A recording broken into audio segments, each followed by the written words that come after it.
Éric Girard présente un budget équilibré, sans baisse d'impôts, avec des augmentations de dépenses de plus de 5 % en santé et en éducation. Ce qu'on dit, c'est que oui, il y a un réinvestissement en santé et en éducation notamment, mais on réinvestit surtout dans le béton, dans les écoles, par exemple, pour l'arrivée des maternelles 4 ans. C'est une chose, ça prend beaucoup d'argent. Et on réinvestit pas nécessairement dans les conditions de travail des employés du réseau public. On réinvestit moins, par exemple, dans la fonction publique que dans le réseau de l'éducation et de la santé, ce qui soulève certaines questions des fonctionnaires notamment. Ce serait malhonnête de dire que c'est un mauvais budget. De plus, ils vendent beaucoup les fonctionnaires en disant que c'est des gens compétents, qui sont fiers de leur travail aussi, c'est bien. Mais par contre, on demeure les parents pauvres de la fonction publique. Dans les 3 réseaux, on augmente 6 % en éducation, en santé, mais nous, c'est la moitié seulement.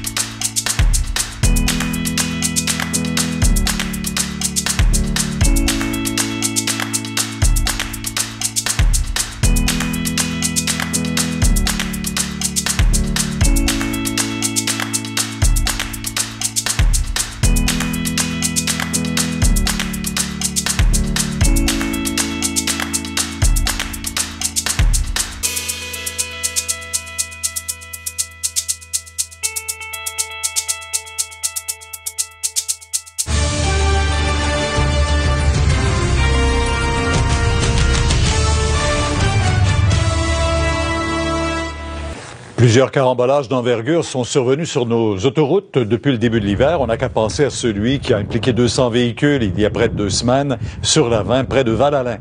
TVA Nouvelle a appris que le travail du sous-traitant responsable de l'entretien de ce tronçon comportait possiblement des lacunes, sans compter que le nombre de plaintes à l'endroit des déneigeurs privés a explosé entre 2015 et 2018. Le cafouillage de l'autoroute 13 a été un réveil brutal pour le MTQ, qui s'était engagé à réduire à 50 % l'entretien des routes effectuées par des sous-traitants dans les régions de Montréal et Québec. Selon les données obtenues en vertu de la loi d'accès à l'information, le MTQ réalise 55 % de l'entretien du réseau qualifié de stratégique à Montréal et 35 % à Québec. Le ministère du Transport n'a pas fait ses devoirs correctement. Suite aux recommandations qui avaient été faites par le politique, il devait rapatrier à l'interne et reprendre des contrats à l'interne, ce qu'il n'a jamais fait. On perd des effectifs. D'ailleurs, c'est pour ça qu'on n'atteint pas le 50 % dans le cas de Montréal, parce qu'ils sont pas capables de se trouver de chauffeurs intéressés à venir travailler au salaire qui est offert au ministère du Transport. On le sait tous, en hiver au Québec, c'est normal d'avoir des conditions routières difficiles. Mais des conditions comme ça, celles qui ont mené à un carambolage à Val-Alain cet hiver sur la 20, ce n'est pas normal, selon une enquête publiée aujourd'hui. Dorénavant, le patrouilleur, lors de tempêtes hivernales et d'événements météorologiques sévères, sera exclusivement dédié à l'assistance aux usagers et à la sécurisation du réseau. Et une autre personne sera affectée à la surveillance de l'exécution des activités de déneigement. Et puis, le syndicat de la fonction publique et parapublique du Québec vient de réagir. Il se réjouit de la volonté du ministre des Transports d'ajouter des effectifs supplémentaires pour assurer la surveillance du réseau routier. Le syndicat ajoute qu'il serait préférable de confier la majeure partie du déneigement au personnel du MTQ. D'abord, le syndicat de la fonction publique et parapublique du Québec s'explique mal pourquoi les travaux de marquage de chaussée dans les Laurentides et Lanaudière ont été confiés en sous-traitance depuis 2018. Le recours à la sous-traitance, personne comprend. Toutes les directions, les chefs des opérations de Mont-Tremblant, chefs des opérations de Joliette, de Saint-Jérôme disent toutes, on n'est pas d'accord, le travail était bien fait par notre équipe à l'interne. Moi, j'ai beaucoup de misère, surtout que c'est les contribuables qui payent. Le transfert au secteur privé de 80 % des données informatiques du gouvernement du Québec suscite des craintes chez les syndicats qui représentent les employés du secteur public, surtout à cause de la confidentialité. Le président du syndicat de la fonction publique, Christian Daigle, se demande si l'on pourra récupérer les données si jamais l'entente ne se déroule pas comme on le souhaite. Nous, la première préoccupation qu'on a, c'est sur la confidentialité des données que les serveurs du gouvernement ont et où vont être situés ces nouveaux serveurs-là à ce moment-là. Donc, si c'est au Québec, c'est correct. S'il n'y a pas de lien avec les États-Unis, c'est correct aussi. Mais sinon, ça nous pose des craintes sur la confidentialité des données.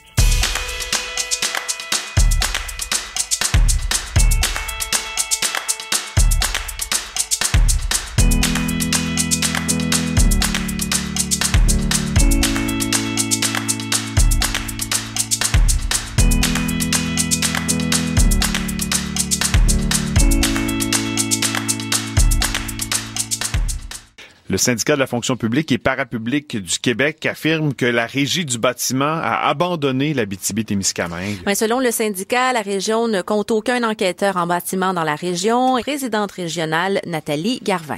Les effectifs de la Régie sont passés de 8 personnes en 2011 à une seule personne en 2019. La personne qui reste en poste, en fait, c'est l'agente de secrétariat. Aucun inspecteur, aucun enquêteur. J'ai fait une erreur la semaine dernière.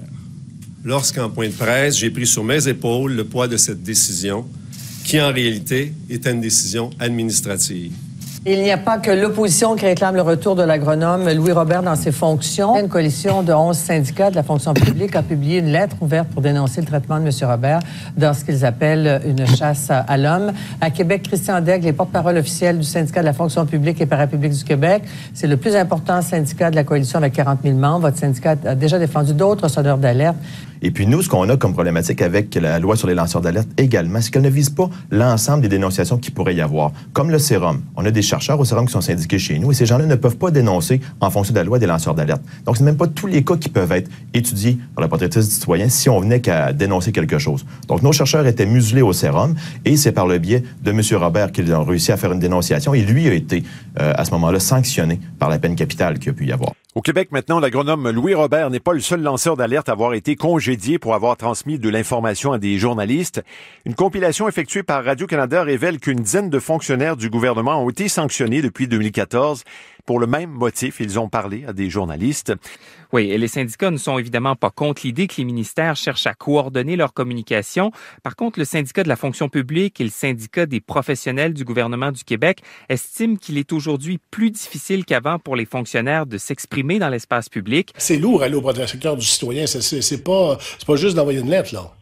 Non, c'est pas tout à fait la même chose. Là. Il y a des étapes à suivre, il y a des choses à faire aussi. Et éventuellement, c'est pas parce qu'on va au protecteur que l'information va sortir publiquement non plus. On peut dénoncer des choses, mais c'est pas sorti publiquement ces choses-là. C'est pas d'aller vers les journalistes. Une fois que le protecteur est au courant, c'est pas le protecteur qui va aller vers les journalistes non plus. Nous, ce qu'on souhaite, c'est qu'il y ait des choses qui soient connues publiquement aussi, des situations qui pourraient, mettons, changer des façons de faire, changer la façon dont on voit les choses aussi. Comme nous, on en avait au niveau de l'environnement, qu'on a dénoncé des choses, puis c'était le ministère qui faussait les données à ce moment-là. Donc, on a des situations que le grand public devrait être au courant, mais qu'on n'arrive pas à sortir ces informations-là.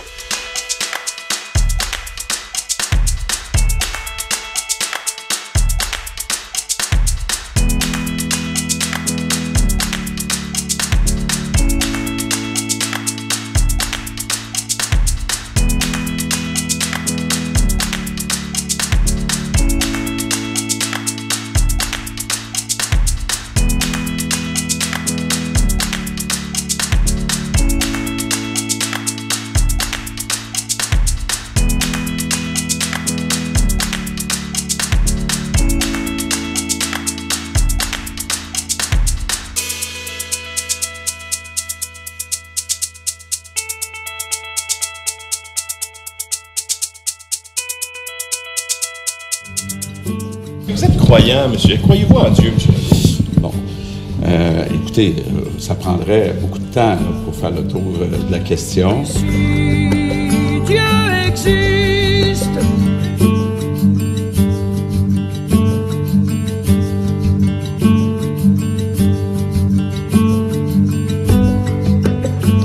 la commission reprend ses travaux. Je souhaite maintenant la bienvenue au syndicat de la fonction publique et parapublique du Québec. Christian Daigle est président du syndicat de la fonction publique et parapublique du Québec. Donc, pour vous, ça va pas assez loin, finalement, ce projet de loi. Effectivement, le projet de loi va pas assez loin. Il couvre seulement les personnes en autorité, alors que pour nous, c'est l'ensemble des services publics qui sont donnés à la population. On s'est doté dans les années 60, 70 d'un État où est-ce que la religion a été sortie, la religion catholique a été sortie des services publics et on se doit maintenant de l'enchasser à travers vraiment un projet de loi qui dirait que l'ensemble des services publics qui sont donnés de façon laïque. Non, mais j'ai l'espérance que Dieu existe, mais j'ai pas de confirmation. Et vous avez des sujets légers, M. Cormier. Après l'éclatement des scandales de corruption dans l'industrie de la construction, le ministère des Transports s'était donné 5 ans pour embaucher davantage de techniciens et d'ingénieurs en travaux routiers pour mieux surveiller ses propres chantiers. Or, vérification faite, Radio-Canada a constaté que le MTQ est encore bien loin d'avoir atteint ses objectifs. Nicolas Vigneault. Le ministère des Transports investira 4,8 milliards de dollars en travaux routiers au cours des 2 prochaines années au Québec. En 2011, le gouvernement libéral annonçait que le MTQ allait embaucher plus de 800 techniciens et ingénieurs en travaux publics en 5 ans pour contrer la corruption dans l'industrie de la construction. Presque 8 ans plus tard, il manque toujours plus de 300 techniciens. Nos techniciens, c'est les yeux et les oreilles de nos ingénieurs. Donc, eux autres établissent les plans, établissent ce qu'on doit faire avec les devis, puis nos techniciens sont sur le terrain à surveiller tout ça, puis à s'assurer que tout est fait conformément. Puis c'est là qu'on va faire les économies nécessaires. Puis c'est des centaines de millions de dollars qu'on va économiser en bout de ligne, je suis certain de ça. Les organisations syndicales sont convaincues que les conditions salariales représentent un frein majeur pour attirer des candidats. Autrefois, je vous aurais dit, ils s'en vont tous vers les autres administrations publiques, que ce soit fédérale, municipale, Hydro-Québec.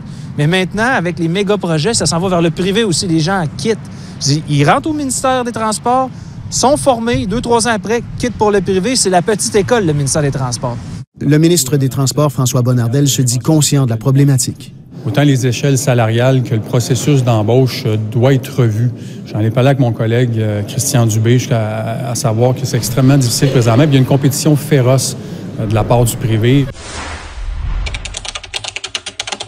Experts en ponts suspendus recherchés. On apprenait aujourd'hui que le ministère des Transports du Québec n'a aucun expert spécialisé dans les ponts suspendus ou encore dans les ponts à haut banc, et ce, malgré le fait qu'il soit responsable, Sébastien, de 7 structures de ce type au Québec. Une absence d'experts que dénonce aussi le syndicat de la fonction publique et parapublique qui exhorte le gouvernement à régler le tir rapidement. On pointe aussi du doigt des salaires trop bas qui découragent cette main-d'œuvre spécialisée. Le syndicat de la fonction publique et parapublique du Québec réclame un réinvestissement dans la fonction publique en Abitibi-Témiscamingue. Le SFPQ envoie comme message aux députés que les ministères et organismes de la région doivent en faire toujours plus avec moins de budget et moins de ressources. Rappelons que le syndicat défend les intérêts de plus de 1000 personnes en Abitibi-Témiscamingue. C'est de demander un réinvestissement massif, principalement au ministère des Transports, de façon à réduire la sous-traitance. Entre autres là, mais aussi dans d'autres ministères en informatique. La sous-traitance, elle est immense. On devient presque des otages des sous-traitants parce qu'on perd notre expertise. 2500 syndiqués qui travaillent à la CEPAC dans l'ensemble du Québec se sont prononcés à 94 % en faveur d'un mandat de grève général. Comment ce conflit pourrait avoir un impact sur les vacances futures des gens qui nous écoutent ce soir? Bien, en fait, on espère que la clientèle ne sera pas touchée directement dans l'immédiat. Ce qui va échapper éventuellement, c'est les salaires, parce que le Conseil du Trésor n'a pas donné son aval encore pour négocier ces points-là. Les 2500 syndiqués de la CEPAC se sont prononcés à 94 % en faveur d'un mandat de grève général. Avec nous, la vice-présidente du syndicat de la fonction publique et parapublique du Québec, Maryse Rousseau. Alors, c'est le dernier moyen, mais en même temps, on veut pas passer à côté de ça, par exemple, c'est-à-dire de dire à l'employeur, c'est le temps de négocier, il faut arriver à table, puis il faut arriver avec des mandats.